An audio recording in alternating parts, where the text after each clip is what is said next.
राजस्थान के रजवाड़ों पर जब हैदराबाद के नवाबों ने रॉयल विन दर्ज की तो मेरे जहन में सवाल आया कि क्या आईपीएल आपको भी बोरिंग लगने लगा है।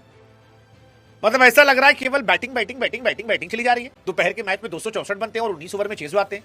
केएल राहुल 150 मारते हैं लेकिन उनकी टीम आसानी से मैच आ जाती है। शाम को वैभव सूर्यवंशी 36 पे 100 मारते हैं लेकिन उसके बाद अभिषेक शर्मा और ईशान किशन धुआं कर देते हैं और 18.3 में मैच खत्म कर देते हैं। क्या क्रिकेट का स्टैंडर्ड इतना बड़ा हो गया है या फिर गेंदबाजों के लिए इस मैदान पर कुछ बचा नहीं है। मतलब क्वालिटी बॉलर क्वालिटी बॉलिंग कर रहे हैं, जैसे जोफ्रा आर्चर ने अच्छी गेंदबाजी की लेकिन हैदराबाद ने बड़े आसानी से मैच हरा दिया। और सच कहें तो इस मैच को देखने के बाद मुझे कहीं ये लग भी नहीं रहा था कि ये मैच चेज नहीं होगा, क्योंकि 264 भी जब चेज हुआ तो बड़ी आसानी से हुआ। अब या तो क्रिकेट बड़ा हो गया है या फिर गेंदबाजों के लिए कुछ बचा नहीं। क्या जो भी है, मुझे ये जीत बड़ी बोरिंग विन लगी। बोरिंग इसलिए नहीं कि हैदराबाद ने अच्छा खेला नहीं। अभिषेक शर्मा 29 पे 57 और ईशान 31-74 क्लास पारी थी, वैसे ही क्लास जो वैभव सूर्यवंशी ने दिखाई थी। 14 साल की उम्र में 15 साल की उम्र में 4 शतक लगा लिए उस लड़के ने ओवरऑल टी20 के फॉर्म। सवेरे ऑरेंज कैप विराट कोहली की थी, दोपहर में केएल राहुल के पास गई, शाम को वैभव ने उठाई और रात को अभिषेक शर्मा ने कहा लगा के हम सुनी। 5 विकेट से जीते हैं, 18.3 ओवर में चेस करके जीते हैं। बट अगेन क्या ये बोरिंग मैचेस हो रहे हैं? 20 ओवर 264, 18.5 पे 265। मतलब ये चेस का दिन था लेकिन चेस इतनी आसानी से होंगे और 20वें ओवर तक नहीं पहुंचेंगे। तो या तो बॉलिंग लाइनअप जो है वो बहुत कमजोर हो गया है या बैटिंग बहुत एक्स्ट्राऑर्डिनरी। लेकिन फिलहाल कहानी है कि एसआरएच कमबैक कर चुकी है। ईशान किशन की अगुवाई में खेले थे तब भी कमबैक किया था और पैट कमिंस की अगुवाई में आई तब भी उसने जबरदस्त कमबैक किया। एक दिन चेस का दिन और जबरदस्त मैच दोनों तरफ देखने को मिला। जीटी वर्सेस आरसीबी में कोहली के पास ऑरेंज कैप थी जैसा हमने बताया, फिर डीसी पंजाब के बाद राहुल के पास आई, वैभव ले गए। वैभव पर सूट भी कर रही थी क्योंकि रॉबिन उथप्पा ने कहा था वैभव 400 नहीं बना पाएंगे और वैभव, हालांकि वैभव को देखकर अभिषेक भी कह रहे थे, ईशान भी कह रहे थे कि ये बाबू माना तुम छोटे हो लेकिन इतनी आसानी से तुमको हम टोपी नहीं देंगे, हम भी खेलेंगे। और अभिषेक भी क्या कमाल की फॉर्म में, मतलब right now is orange cap holder. 21 गेंद 48 रन केकेआर के सामने, 28 गेंद 74 पंजाब के सामने, 22 गेंद 59 सीएसके के सामने, 68 गेंद 135 डीसी के सामने और अब 29 गेंद 57 रन आर के सामने। लेकिन फिर वही सवाल है कि अभिषेक भी ऑफ स्पिनर खेले रहे हैं। यही सारी टीमें वर्ल्ड कप में पानी भर रही थी, वहां रन नहीं बन पा रहे थे, यहां बन रहे हैं। अब मुझे समझ में नहीं आ रहा कि कौन अच्छा बैट्समैन है, कौन घटिया बैट्समैन है, कौन बॉलर ऐसा है जो जबरदस्त है, कौन सा बैटर ऐसा है जो जबरदस्त है। या तो आप एक्सट्रीम क्वालिटी रखते हो, जसप्रीत बुमराह वाली क्वालिटी रखते हो, क्वालिटी जोफ्रा आर्चर वाली रखते हो, या फिर क्वालिटी रखते हो आप पैट कमिंस वाली, क्योंकि कमिंस ने भी पहली पारी में जब सब पिटे थे तो कमिंस 4 ओवर 27 रन देकर विकेट, रियान पराग का विकेट निकाला था उन्होंने। और रियान पराग तो मुझे लगता है वैसे भी गुड फॉर नथिंग। मतलब Riyan Parag, to be very honest, मैंने बीते 2 सालों में उनकी तारीफ की थी, लेकिन जब मैं ओवरऑल हिस्ट्री देखता हूं, यार 9 साल में आप एक सीजन चले हो, उस एक सीजन के दम पर ससुर आप राजस्थान की टीम होने के बावजूद अपना होम ग्राउंड जो है वो असम करवा लिया है, क्योंकि आपके बापूजी में दमखम है। उसके साथ आप संजू सैमसन कोटाई कैप्टन बन गए हो, जायसवाल जैसा ओपनर आपके पास है, इंडियन टीम प्लेयर वो बाहर बैठा है, वो कैप्टन नहीं, आप कैप्टन हो।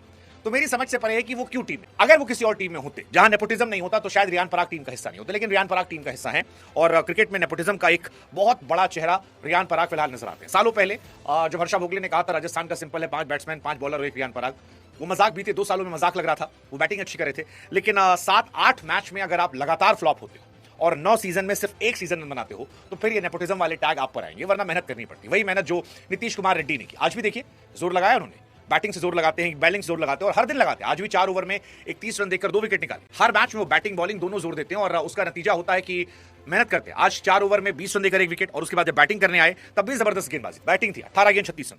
तो Nitish Kumar Reddy is a doing good. नहीं, नीतीश ने 2 ओवर में शायद किए थे, 2 over 20, but overall he is a good bowler, अच्छा कर रहे हैं, एक अंडररेटेड प्लेयर है और हार्दिक पांड्या बनने के काफी करीब है। तारीफ ईशान किशन की भी होनी चाहिए, ऑफकोर्स होनी चाहिए। कैप्टन के तौर पर मुझे उनके लिए बुरा लग रहा था कि आज उनसे कैप्टनसी क्यों छीनी गई। मेरी नजर में तो आइडल कैप्टन वही थे, लेकिन जब आज उनसे कैप्टनसी छीनी गई इस सीजन में, उसके बावजूद बैटिंग में आज उन्होंने सबसे जबरदस्त पारी खेली। अगर आप एसआरएच की बैटिंग देखेंगे, 31 गेंद पर 74 रन, 238 का स्ट्राइक रेट ईशान किशन। लेकिन ईशान किशन ने जो वो रिलीज हुए, बाहर गए, कॉन्ट्रैक्ट से ड्रॉप हुए और अब जो उनकी वापसी हुई है, is a next level batsman, next level batsman.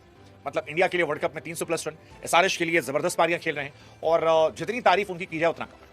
मैंने कुछ समय पहले कहा था कि 4 टीमें हैं जो क्वालिफायर में जा सकती हैं, अभी भी मैं उसी पर हूं।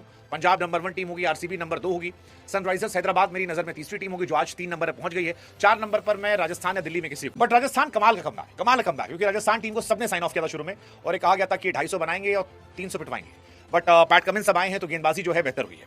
प्रफुल्ल हिंगे क्या जबरदस्त पिटाई हुई है, अच्छी गेंदबाजी करते हैं, मैन ऑफ द मैच बनते हैं और वहीं पर एटीट्यूड झाड़ देते हैं कि मैं वैभव का शिकार करने आया था, ये करने आया था, वो करने आया था। और वैभव ने आज कायदे से नुक कूटा है। पहले ओवर में भाई साहब जो है वो 25 रन कूटे गए और वहीं पर उनका खेल खत्म हो गया था। 25 रन पहले ओवर में कूटे गए, जो बता रहा था। आज काफी दबिटे। शाकिब की आज काफी पिटाई, क्योंकि शाकिब जो है वो एक भी छक्का नहीं खाए थे, लेकिन आज वैभव ने धागा खोल। बाकी मीडियोकर इनिंग ध्रुव जुरेल ने खेली 145 के स्ट्राइक रेट से। मतलब जिस पिच पर आप 3 नंबर पर ईशान किशन 250 के स्ट्राइक रेट से मार रहा है, वहां पर आप 145 के स्ट्राइक रेट से एक मीडियोकर इनिंग खेल रहे हो। रियान पराग वो करके आए जो बाथरूम में करना चाहिए, 9 गेंद पे 7 रन, 70 के स्ट्राइक रेट से। फरेरा ने थोड़ा अच्छा किया, शिवनॉन हेटमायर जो है वो भी नीचे खत्म है, कुछ नहीं कर पा रहे हैं। जड्डू और बाकी मौका था नहीं। मुझे लगता है राजस्थान रॉयल्स ने पिच के हिसाब से, अगर मैं देखूं जो सड़क वाली पिच थी, उस हिसाब से रन बनाए नहीं।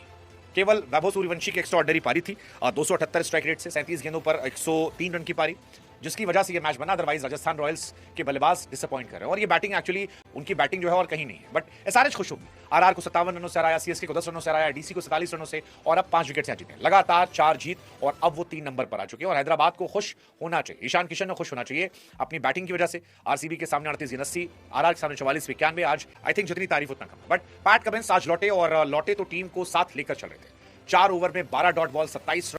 हालांकि पिटाई जो है वैभव सूर्यवंशी ने की है, मतलब छोटा लड़का जो है वो गुंडा बन गया है और वो कह सकता है कि मैंने जिसको मारा सब डाउन। 15 साल का बच्चा आईपीएल में तबाही। इस आईपीएल में वैभव सूर्यवंशी ने ही राजस्थान रॉयल्स की, मतलब आप जितनी तारीफ करो उतनी कम, जितनी तारीफ करो उतनी कम। और एक्स्ट्राऑर्डिनरी, मैं तो कई बार सोच रहा हूं कि इमेजिन इंडिया के टॉप संजू सैमसन, अभिषेक शर्मा, आतिशबाजी है, आतिशबाजी, मतलब धुआं धुआं। 17 गेंद पे 52 रन सीएसके के सामने, 18 गेंद 31 रन जीटी के सामने, 14 गेंद 39 रन नमाई के सामने, 26 पे 78 आरसीबी के सामने, 28 पे 46 के केआर के सामने, और आज 37 गेंद। What a talent, what a talent, चाहे सड़क हो या जो हो। लेकिन इस लड़के ने बताया कि यार ये अलग मिट्टी का बना हुआ लड़का है, क्योंकि इसी पिच पर जायसवाल खेल लेते 8 गेंद 10 रन, जुरेल खेल लेते 35 गेंद 51 रन, पराग खेल लेते 9 गेंद 7 रन, हेटमायर 10 गेंद 3 रन, जडेजा 3 गेंद 4। अब आप सोचो कि ये इंटरनेशनल प्लेयर है, तो एक तरफ तो मुझे लगता है सड़क है, लेकिन सड़क भी उन्हीं के लिए जो एक्स्ट्राऑर्डिनरी प्लेयर है, जैसे अभिषेक शर्मा 29 गेंद 57, is extraordinary player. Ishan Kishan 31 गेंद 74 रन। बाकी आप देखोगे तो वो भी संघर्ष कर रहे हैं, जैसे क्लासन 24 गेंद 29 रन बनाए हैं। नीतीश कुमार रेड्डी ने थोड़ा जोर लगाया, बट वही मैं कह रहा हूं कि दोनों साइड से मसला